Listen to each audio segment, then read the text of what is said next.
Live cities की night bulletin दिन भर बिहार में आपका स्वागत है। मैं हर्षिता सिंह। सबसे पहले आज की सुर्खियों पर एक नजर। 8 लाख रुपए रिश्वत लेते एग्जीक्यूटिव इंजीनियर गिरफ्तार। नीतीश कुमार ने की डॉक्टरों की प्रशंसा, बोले आपकी बदौलत ही जीती कोरोना से जंग। कैबिनेट की बैठक में 14 एजेंडे पर मुहर। पप्पू यादव ने उद्योग मंत्री शहनवाज हुसैन से की मुलाकात। मांझी के 4 एमएलए हटाने के बयान पर बीजेपी ने किया पलटवार। आरजेडी एमएलए बच्चा पांडे और पूर्व एमएलसी टुन्ना पांडे पर एफआईआर। शेखपुरा के गांव में मिले कोरोना के 16 नए मामले। पटना में शराब पार्टी करते प्रेमी युगल गिरफ्तार। मुंगेर में कांटे की टक्कर में जीप अध्यक्ष बनी साधना देवी। पटना में कर्ज नहीं लौटाने पर युवक की पीट कर हत्या। और अब खबरें विस्तार से। पटना में आज सुबह निगरानी विभाग ने एक रिश्वतखोर एग्जीक्यूटिव इंजीनियर को रंगे हाथ पकड़ लिया। वो बिल क्लियर करने के नाम पर 8 लाख रुपए घूस ले रहे थे। गिरफ्तार एग्जीक्यूटिव इंजीनियर का नाम राजेश कुमार है। वो भवन निर्माण विभाग में एग्जीक्यूटिव इंजीनियर हैं। वर्तमान में इनकी पोस्टिंग पटना हाईकोर्ट में है।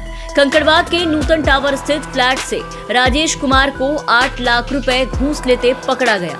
दरअसल इनके खिलाफ निगरानी मुख्यालय में एक ठेकेदार ने शिकायत दर्ज की थी। ठेकेदार ने आरोप लगाया था कि ठेके पर सरकारी काम पूरा करने के बाद भी उनका बिल क्लियर नहीं हो रहा है। इसके लिए एग्जीक्यूटिव इंजीनियर रिश्वत मांग रहे हैं। इसके बाद निगरानी विभाग ने राजेश कुमार को ट्रैप करने के लिए जाल बिछाया, जिसमें वो बुरी तरीके से फंस गए। पटना के बापू सभागार में आईएमए के 96वें वार्षिक अधिवेशन का आयोजन किया गया, जिसमें मुख्यमंत्री नीतीश कुमार ने शिरकत की। कार्यक्रम को संबोधित करते हुए उन्होंने डॉक्टर सहजानंद प्रसाद सिंह को आईएमए के राष्ट्रीय अध्यक्ष चुने जाने पर बधाई दी। इसके साथ ही उन्होंने कोरोना काल में डॉक्टरों के सहयोग की भी खूब प्रशंसा की। उन्होंने कहा कि आप डॉक्टरों के सहयोग की बदौलत ही बिहार में कोरोना की जंग हम जीत पाए, लेकिन फिर से तीसरे दौर की शुरुआत हो गई है। आपके इसी सहयोग की देश और दुनिया को एक बार फिर से काफी ज्यादा जरूरत है। इसके साथ ही उन्होंने पिछली सरकारों पर भी हमला किया। उन्होंने कहा कि आईजीआईएमएस का क्या हाल था, जहां डॉक्टर लोग रहते थे, उसके अगल बगल में कौन कौन लोग गड़बड़ करने वाले घुमा करते थे, लेकिन हम लोगों ने उसमें सुधार किया। वर्तमान समय में इस अस्पताल की स्थिति काफी बेहतर हो गई। बिहार में 11 नए मेडिकल कॉलेज की स्थापना का काम चल रहा है। प्राइवेट कॉलेज भी खोले जा रहे हैं। आप लोगों पर ही सभी को भरोसा है। इसके साथ ही उन्होंने पीएमसीएच की स्वास्थ्य सुविधाओं को और बेहतर बनाने की बात कही। मुख्यमंत्री नीतीश कुमार की अध्यक्षता में बिहार कैबिनेट की आज बैठक हुई। इसमें कुल 14 एजेंडों पर मुहर लग गई। मुख्यमंत्री नीतीश कुमार की अध्यक्षता में बुलाई गई ये साल की अंतिम कैबिनेट बैठक थी। बैठक में तय हो गया कि मुख्य सचिव त्रिपुरारी शरण का कार्यकाल आगे नहीं बढ़ाया जाएगा। कैबिनेट ने उनके कार्यकाल के विस्तार को मंजूरी नहीं दी। वो 31 दिसंबर को रिटायर हो रहे हैं। वहीं राजगीर नेचर सफारी के संचालन के लिए 38 पदों के सृजन की स्वीकृति दी गई है। इसके साथ ही 35 वाहनों को खरीदने की भी मंजूरी कैबिनेट ने दी। बिहार नगरपालिका अधिनियम में संशोधन कर 3 नए नगर निकायों के गठन को मंजूरी मिली। 7 नगर निकायों का उत्क्रमण और 2 नगर निकायों के विस्तार सहित 7 नगर निकायों के नाम में संशोधन की स्वीकृति कैबिनेट में दी गई है। इस स्वीकृति के फलस्वरूप शहरीकरण को बढ़ावा मिलेगा तथा नागरिक सुविधाओं की वृद्धि होगी। इको पर्यटन को बढ़ावा देने के लिए इको पर्यटन संभाग की स्थापना और 22 पदों के सृजन की स्वीकृति कैबिनेट ने दी है। बिहार के मुजफ्फरपुर में नूडल बनाने वाले एक फैक्ट्री में बॉयलर फटने से 7 मजदूरों की मौत के मामले पर आज जाप सुप्रीमो पप्पू यादव ने बिहार के उद्योग मंत्री शहनवाज हुसैन से मुलाकात की। इस दौरान पप्पू यादव ने मुजफ्फरपुर बॉयलर ब्लास्ट कांड में शामिल सभी लोगों पर कानूनी कार्रवाई की मांग की। उन्होंने कहा कि बॉयलर पुराना था, इसका लाइसेंस भी खत्म हो गया था, फिर भी कंपनी मालिक बॉयलर को चला रहा था। इस कांड में कंपनी मृतकों की संख्या को छुपा रही है। उन्होंने मंत्री शहनवाज से इस घटना की उच्च स्तरीय जांच कराने के साथ ही पीड़ितों को 10 लाख मुआवजा देने की मांग की। पप्पू यादव ने कहा कि उनकी पार्टी अपने फंड से सभी मृतक परिवार को 25,000 की आर्थिक सहायता प्रदान करेगी।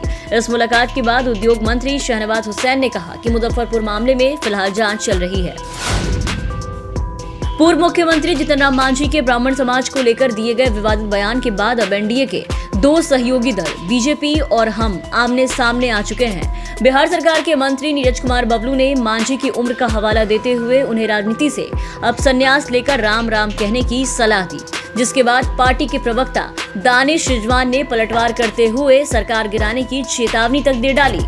अब बीजेपी कोटे से मंत्री नीरज कुमार बबलू ने फिर से मांझी को उम्र का हवाला देते हुए आराम करने की सलाह दी है। उन्होंने कहा है कि मांझी अब बूढ़े हो गए हैं, उन्हें अब राजनीति से संन्यास लेकर अपनी कुर्सी बेटे को सौंप देनी चाहिए। इसके साथ ही उन्होंने तंज कसते हुए कहा कि 4 विधायक से सरकार को धमकी देने वाले जान ले कि अगर वो समर्थन हटाते हैं तो उनके भी ऐशो आराम खत्म हो जाएंगे। वो इस भ्रम में ना रहे कि उनके 4 विधायक से ही सरकार चल रही है। आरजेडी विधायक बच्चा पांडे और पूर्व एमएलसी टुन्ना पांडे के खिलाफ एफआईआर दर्ज की गई। दोनों भाइयों पर ये एफआईआर उनके चचेरे भाई राकेश पांडे ने ही दर्ज कराया।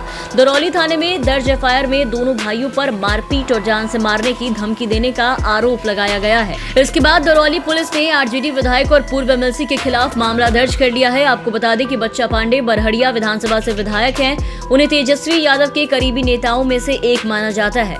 दोनों नेताओं के खिलाफ आईपीसी की धारा 457 और 380 के तहत मामला दर्ज किया गया है। बिहार में कोरोना का खतरा बढ़ने लगा है। बिहार में लगातार दूसरे दिन कोरोना के नए संक्रमित मरीजों की संख्या 25 के आंकड़े को पार कर गई। राजधानी पटना समेत कई जिलों में तेजी से कोरोना के केसेस सामने आ रहे हैं। खासकर बच्चों में संक्रमण का मामला तेजी से बढ़ रहा है। इससे स्वास्थ्य विभाग की चिंताएं और भी ज्यादा बढ़ गई हैं। बिहार के शेखपुरा जिले के एक गांव में 16 बच्चे कोरोना से संक्रमित मिले। बताया जा रहा है कि एक शिक्षक की लापरवाही के कारण ये मामला सामने आया। जिला प्रशासन ने गांव को सील कर दिया है। साथ ही ओमिक्रॉन जांच के लिए सैंपल भेज दिया गया। बताया जाता है कि मामला उजागर होने के बाद संक्रमित शिक्षक गांव से फरार हो गए। बिहार में सख्ती के बावजूद शराब पार्टी बंद नहीं हो पा रही। पटना में कुछ लोगों को कानूनी कार्रवाई का खौफ तक नहीं। इसी क्रम में पटना के शास्त्री नगर क्षेत्र के एक होटल में शराब पार्टी करते एक प्रेमी युगल को गिरफ्तार किया गया।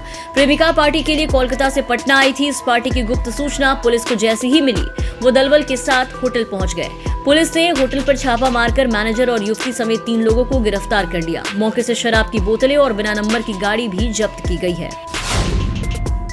मुंगेर जिला परिषद अध्यक्ष और उपाध्यक्ष पद का चुनाव आज संपन्न हुआ। दोनों पदों के लिए कांटे की लड़ाई हुई। अध्यक्ष पद के लिए हुई कांटे की टक्कर में साधना देवी 14 में से 8 वोट मिले हैं उन्हें, जबकि अनिल सिंह को 6 वोट आए। 1 वोट के इधर उधर होने से साधना देवी 2 वोटों से चुनाव जीत गई। लेकिन सबसे रोचक मुकाबला उपाध्यक्ष पद के लिए हुआ। एक तरफ ब्यूटी विश्वास तो दूसरी तरफ पिंकी कुशवाहा उम्मीदवार के रूप में थी। दोनों को ही 7-7 वोट मिले। मुकाबला टाई हो गया।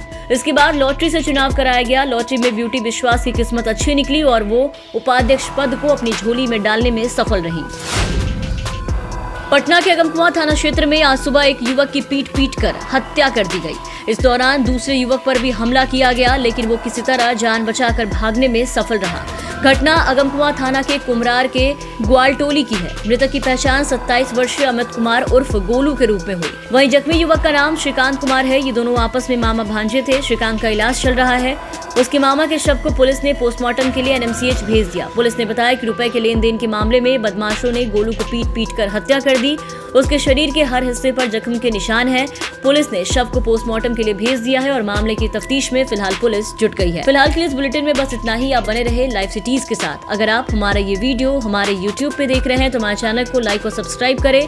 साथ ही अगर आप हमारे ये वीडियो फेसबुक पेज के जरिए देख रहे हैं तो हमारे फेसबुक पेज को लाइक और फॉलो जरूर करें।